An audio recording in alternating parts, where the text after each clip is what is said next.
Утринава во Газа се слушаат истрели. Над 300 луѓе загинаа во нападите кои што се случуваат, со кои што е прекинато примирието. Што се случува таму? Некако одамна не сме зборувале за овој дел од светот. Го споменувавме, но не сме му посветиле детално внимание. Ова утро навистина не разбуди лоша вест од таму. Па практично на 19 јануари беше постигнато примирието помеѓу Израел и Хамас да прекинат воените действија, за да може да се реализира тој втор бран на ослободување на заложниците кои нели ќе потсетам беа киднапирани од Хамас на 9 октомври пред 2 години.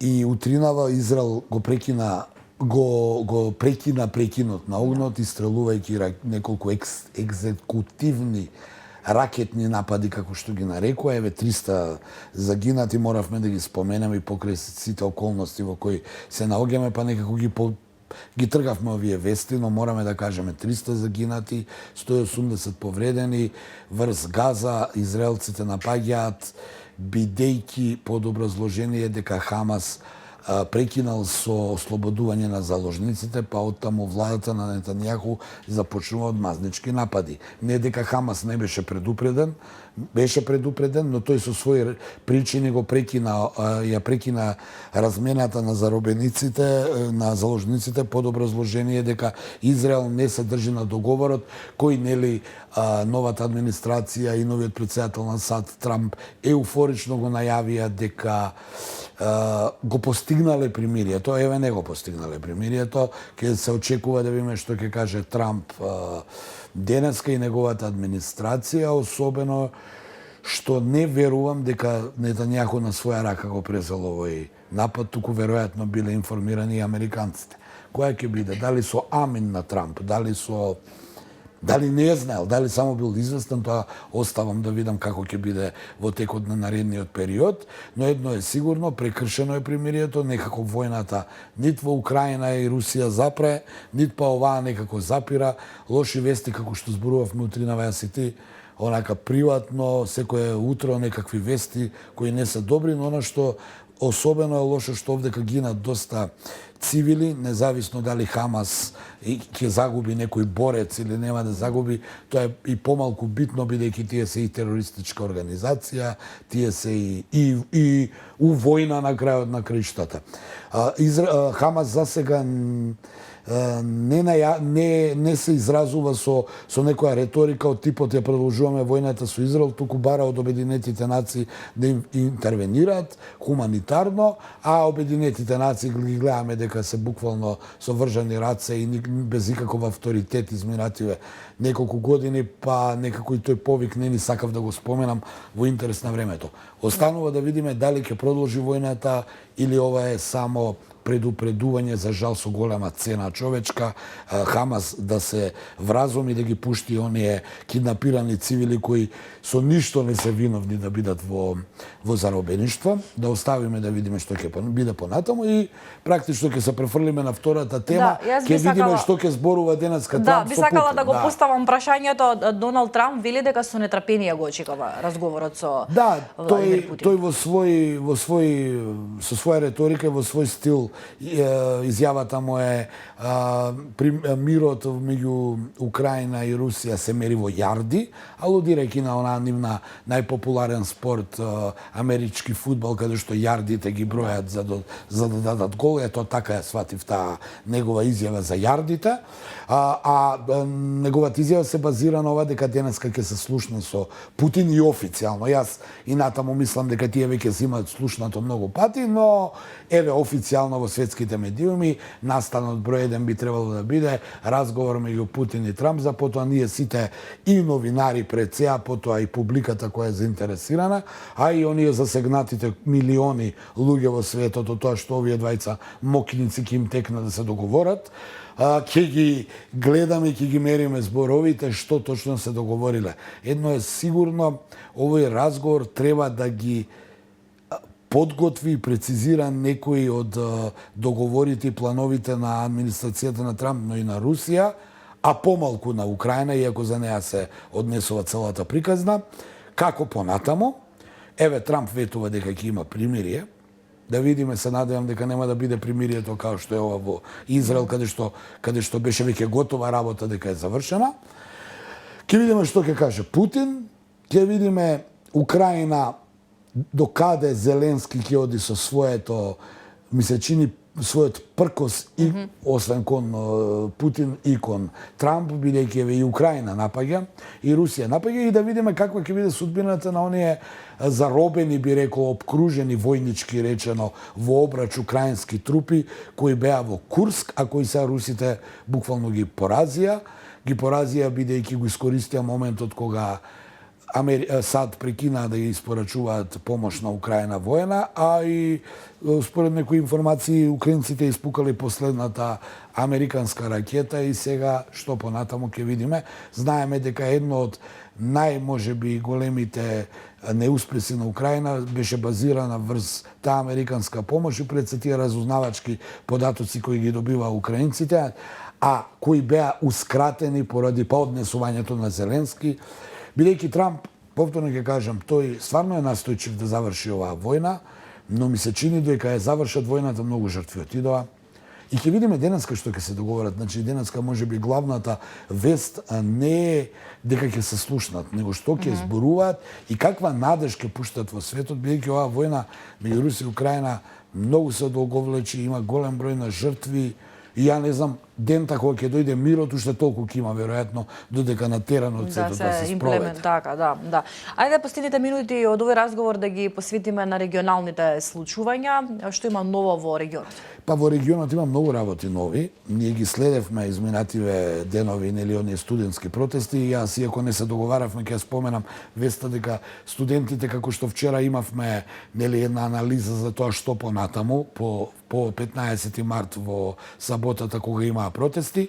Еве синоќа го добив одговорот, морам да признам, а одговорот беше дека се обидоа студентите во блокада да влезат повторно во собранието во Нови Сад.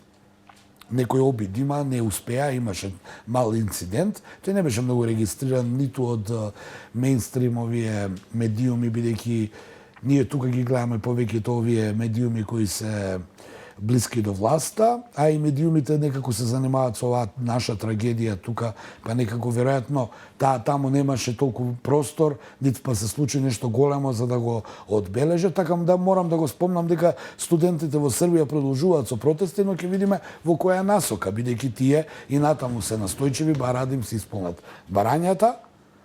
Власта вели, исполнети се барањата и она што е денеска можеби влез во онаа приказна која можеби кај нас ќе дојде сега, неким да навлегувам, а тоа е дека владата на Вучевиќ, која е во оставка, денеска ќе биде и утре на посебна седница во собранието констатирана и сега ќе видиме што понатаму. Дали владеачката Српска напредна странка на Вучиќ и овие коалициони партнери ќе направат нова влада, што пак ќе предизвика веројатно повторно незадоволство, или како што самиот Вучиќ рече, доколку не успеа да направат влада, а имаат 2 месеца, на 8 јуни ќе се оди на избори, зборувам парламентарни. Ќе потенцирам, тука Вучиќ лично не е засегнат, негова оставка не бараат ниту студентите. Значи тој е председател, имаше 2 години мандат, ќе тера која власти да дојде. Тие не бараат оставка, бараат исполнување на нивните. Сега опозицијата сака тука да успее некако да стави некоја експертска административна влада. Тоа е борбата нивна и да не навлегувам понатаму, ќе се оди на избори, па кој да победи, а се знае кој ќе победи според рейтингот, како што можеме да видиме сега. Бидејќи рейтингот на Вучиќ е голем и на Српската напредна странка, од друга страна опозицијата обвинува дека тоа е све фингирано, дека нема да има фер избори и да не навлегувам понатаму. Денес и утре ќе добие Српската влада, ќе биде констатирана оставката и ќе се тргне во насока на формирање на нова влада. Студентите продолжуваат да блокираат, ќе видиме дали можеби ќе најдат со новата влада чија и да е, која и да е, некаков диалог, и тоа е што се однесува до Србија. Пошто е поврзана Република Српска на некој начин со регионот и со Србија, имаме од вчера и официјално од Федералниот суд на Босна издадено потерница по председателот Милорад Додик, председател на Република Српска, председателот на Собранието и премиерот на Стевандич и премиерот на на Република Српска, кои се обвинети за тоа што се обвинети, веќе сме зборувале за кршење на уставот, за неспроведување на она што требале да го спроведат, и бидејќи не се јавија во судот, Додик, Стевандич и Вишковиќ, каде и да бидат видени, треба да бидат уапсени. Сега уште крај за интерес на анализата. Интересно е што Стевандич ми се чини председател на собранието се наоѓа во Белград, и денеска ми се чини утринава некаде го гледав дека гостува на таа тема. Нема да биде уапсен од српските власти. Вишковиќ е во Република Српска, ајде, тој исто така нема да биде, кој да го уапси, нема сигурно Република Српска да го уапси, а интересно е дека Додик као председател на Република Српска треба да оди во Москва на средба. Сега, веројатно ни таму нема да биде уапсен, но тој се движи со хеликоптер и обично тие позиции што ги фаќа со неговите предстојување не се во ничива надлежност, па така да ќе видиме како понатаму, кој ќе го уапси, како ќе го уапси, важно е издадена потерница кон нив, а од друга страна па Република Српска вчера, што е можеби исто така втора јака вест таму, најави формирање на гранична полиција, односно Република Српска ќе има сега гранична полиција долж Босанско-Херцеговско границата со Република Српска. Значи, полека тие сакаат да направат една, би рекол, независен ентитет. Тие се повикуваат на Дејтонскиот мировен договор од 95-та, кој го толкуваат дека им следува. Од друга страна, меѓународната заедница и Федерално Сараево тоа го одбиваат. Сега ќе видиме како ќе изигра понатаму меѓународната заедница, бидејќи ја доби впечаток дека и не е многу заинтересирана за состојбата во Босна, барем не во овој момент кога ќе се вратиме. 300 луѓе во Газа секој ден напади, денеска 300 загинати, како војната не се затвара. Не се затвара онаа војна Украина, Русија, и некако ние овде на Балканот како да сме малку тргнати на страна. Да. Кога сме веќе кај регионот, ќе споменеме дека токму во Србија, како и секогаш кога ни е потребна помош, србите ни излегуваат како нели во престрат и секогаш се тука да ни помогнат. 17 пациенти од Македонија, можеби има и дополнителна бројка. Има 29 најавија дека ќе се лекуваат, но ајде првите беа 17. Јас сакам да кажам дека Србија секогаш ни излегувала во пресрет и тоа е све како што е и тука нема збор, но ајде да бидеме коректни да кажеме дека не излегува во пресрет и грците. Апсолутно не, бидејќи зборува дури и хрватите, еве и у Хрватска утринава пристигна. Зашто го кажам сега Хрватска спомнам, бидејќи за Србија веќе јавно познато и ние сме многу благодарни. Дури на некој начин и очекувано е од Србија. Добро, сега тоа не да го кажам што е очекувано, бидејќи знаеш нема ништо очекувано, особено не на градиците на Балканот, каде што видовме изминативе 30 години колку е се неочекувано. Поентата на прашањето ми беше друга. Многу револт се појави во јавноста откако се вида фотографијата како Александар Вучич е фотографиран со со многу фотографии, многу фоторепортери околу еден од нашите пациенти. Ова ја згрози јавноста на некој начин. Коментарот ми е излишен. Морам да кажам дека толку позитивен потек е целиот негов гест на помош кон нас. Многу пати ние можеби помалку сме биле коректни кон нив за многу работи. Не би сакал да коментирам, иако ги знам добро работите, но ќе се воздржам. И се беше коректно, е сега ова зошто беше така? Дали беше ајде ќе се изразам народски, утка во неговиот пиар, или можеби проценка дека тоа ќе му го подигне рейтингот, не би навлегувал. Има некои стандарди во медиумите кои одамна се прегазени, од тоа дека не се известува за самоубици, до кога е ден, на жалост, да не се вели добро утро.